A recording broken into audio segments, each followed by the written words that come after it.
to launch the first Italian automotive assembly plants.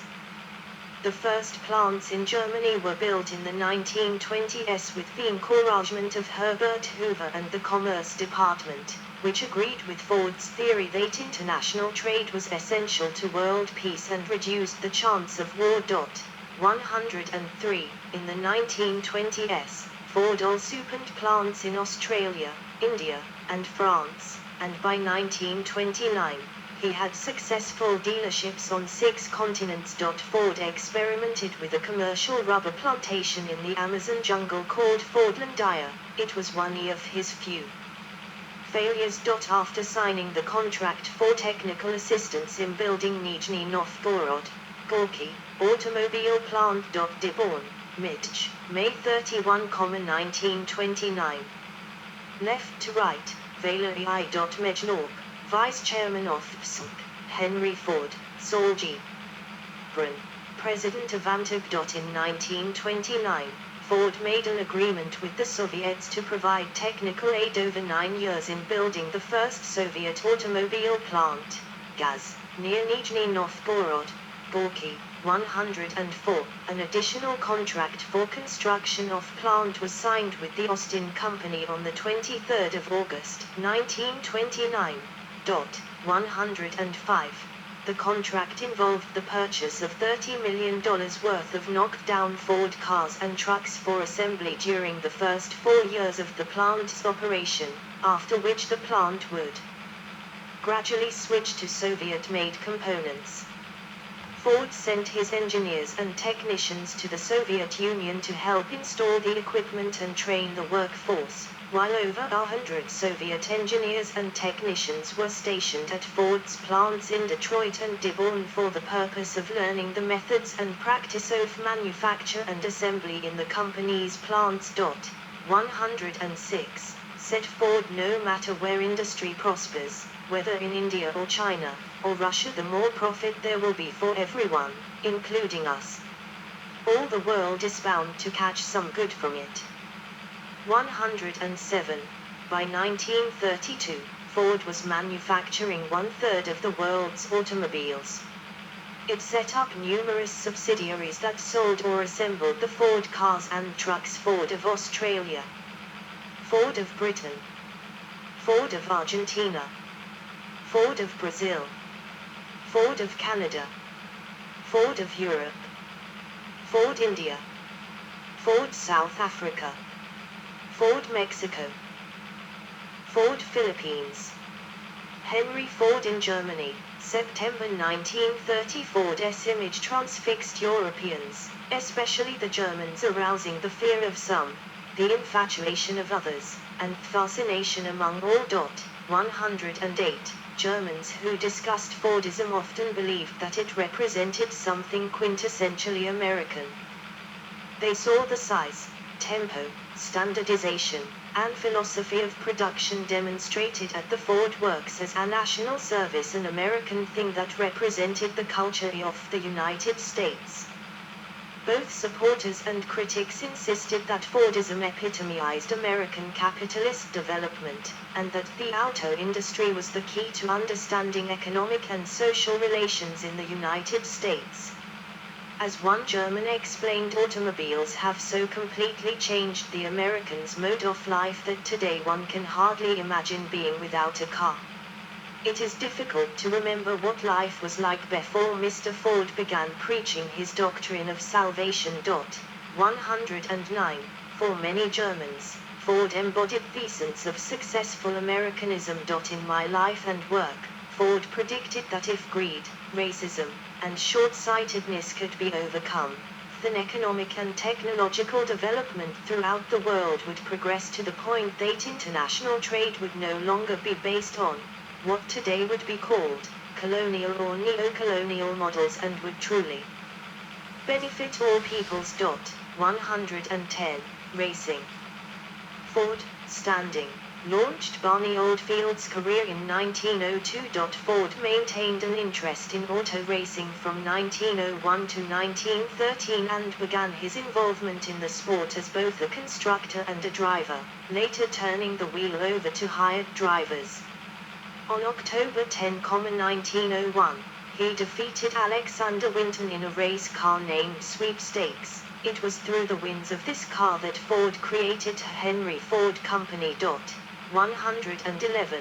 Ford entered stripped-down Model Ts in races, finishing first, although later disqualified, in an ocean-to-ocean, across the United States, race in 1909, and setting a 1-mile, 1.6-kilometer, oval speed record at Detroit Fairgrounds in 1911 with driver Frank Kulik.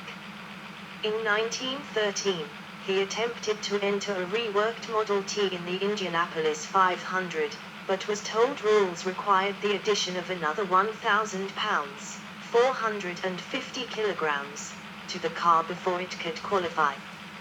Ford dropped out of the race and soon thereafter exited racing permanently, citing dissatisfaction with the sport's rules, demands on his time by the booming production of Model T, and his low opinion of racing as a worthwhile activity.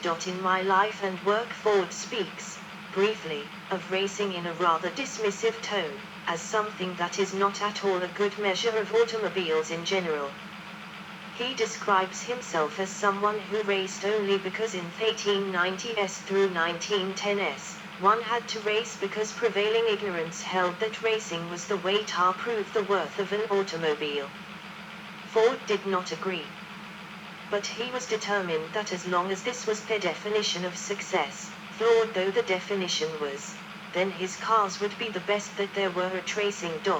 112.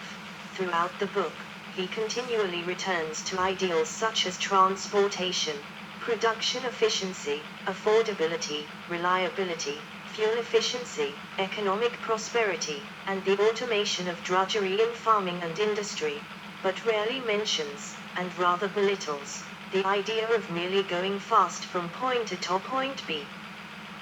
Nevertheless, Ford did make quite an impact on auto racing during his racing years, and he was inducted into the Motorsports Hall of Fame of America in 1996. 113. Later career and death. When Edsel Ford, president of Ford Motor Company, died of cancer in May 1943, the elderly and ailing Henry Ford decided to assume the presidency.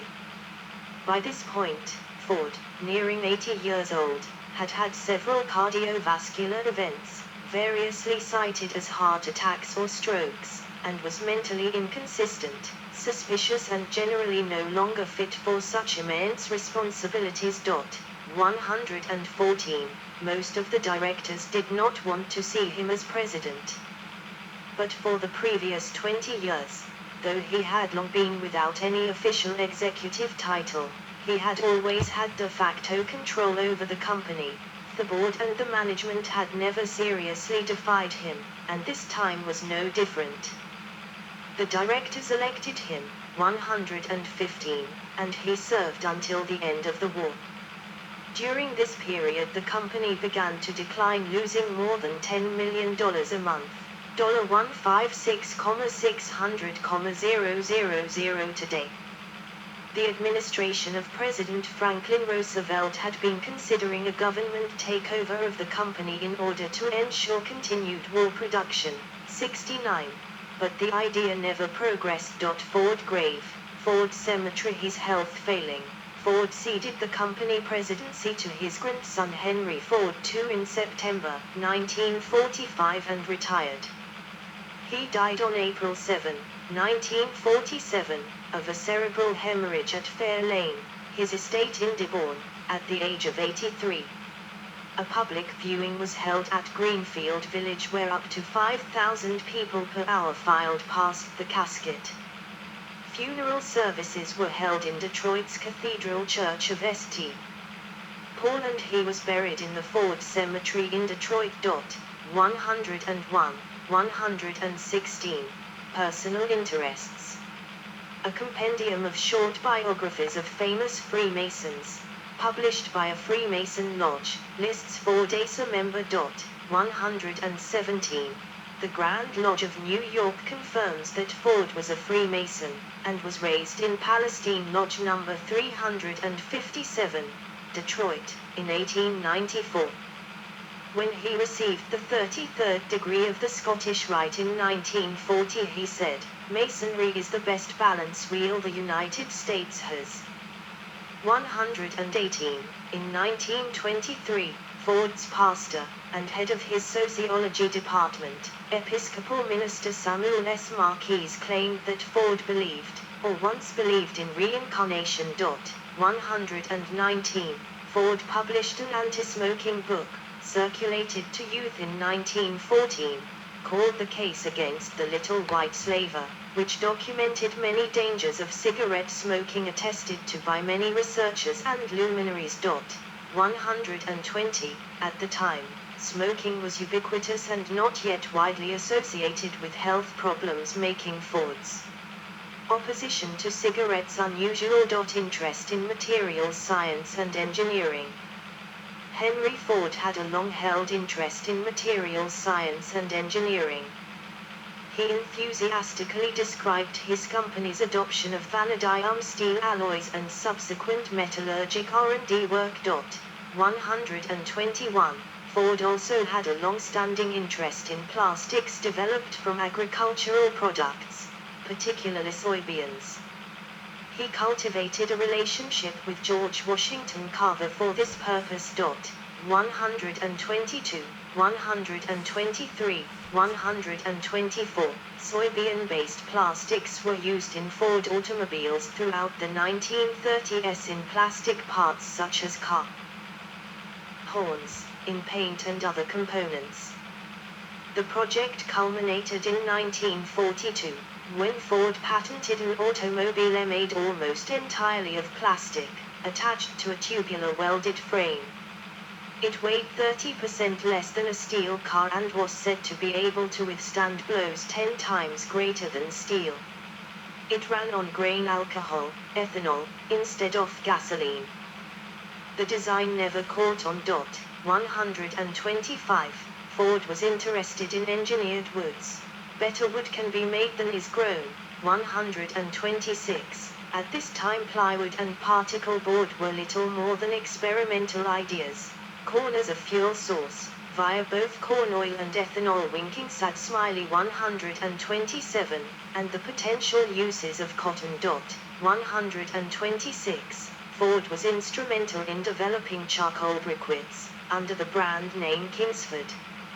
His brother-in-law, Edward G. Kingsford, used wood scraps from the Ford factory to make the briquettes. In 1927, Ford partnered with Thomas Edison and Harvey Samuel Firestone, each contributing $25,000, to create the Edison Botanic Research Corporation in Fort Myers, Florida, to seek a native source of rubber. Ford was a prolific inventor and was awarded 161 U.S. patents. Florida and Georgia residences and community.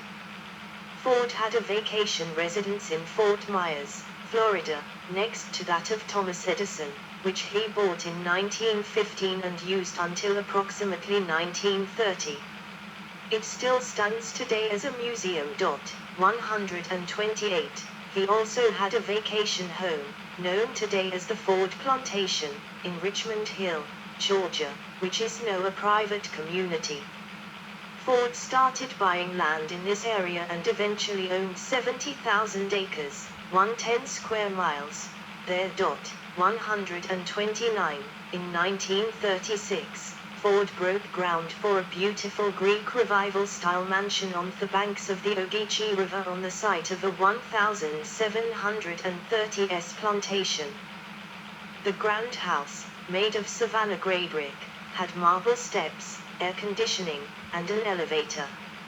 It sat on 55 acres, 22 ha, of manicured lawns and flowering gardens. The house became the center of social gatherings with visitations by the Vanderbilts, Rockefellers, and the DuPonts. It remains the centerpiece of the Ford Plantation today. 130. Ford converted the 1870s era rice mill into his personal research laboratory and powerhouse and constructed a tunnel from there to the new home, providing it with steam. He contributed substantially to the community, building a chapel and schoolhouse and employing numerous local residents. Preserving Americana. Ford had an interest in Americana. In the 1920s, he began work to turn Sudbury, Massachusetts, into a themed historical village. He moved the schoolhouse supposedly referred to in the Mary Had a Little Lamb nursery rhyme from Sterling, Massachusetts, and purchased the historic Wayside Inn. The historical village plan never came to fruition. He repeated the concept of collecting historic structures with the creation of Greenfield Village in Dearborn, Michigan. It may have inspired the creation of Old Sturbridge Village as well. About the same time, he began collecting materials for his museum, which had a theme of practical technology. It was opened in 1929 as the Edison Institute. The museum has been greatly modernized and is still open today. In popular culture. In Aldous Huxley's Brave New World, 1932, society is organized on Fordist lines. The years are dated AF or Anno Ford, in the year of Ford, and the expression my Fordyce used instead of my Lord. The Christian cross is replaced with a capital T for Model T. Upton Sinclair created a fictional description of Ford in the 1937 novel The Flivver King. Symphonic composer Ferd Grove composed a tone poem in Henry Ford's honor, 1938.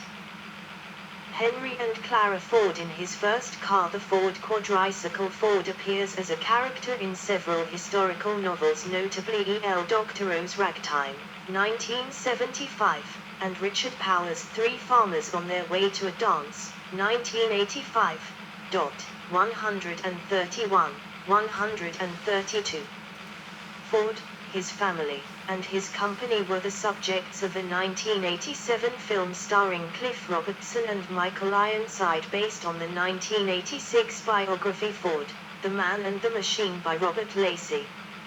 In the 2004 alternative history novel The Plot Against America, Philip Roth features Ford as Secretary of the Interior in a fictional Charles Lindbergh presidential administration after Lindbergh's victory over Roosevelt in the 1940 presidential election. The novel draws heavily on the administration's antisemitism and isolationism as a catalyst for its plot. In the 2020 HBO adapted miniseries of the same name, Ford is portrayed by actor Ed Moran. Ford appears as a great builder in the 2008 strategy video game Civilization Revolution. 133. In the fictional history of the Assassin's Creed video game franchise, Ford is portrayed as having been a major Templar influence on the events of the Great Depression, and later World War II. 134, 135. Ford is featured as an ally of Thomas Edison in the YouTube series Super Science Friends. Honors and recognition.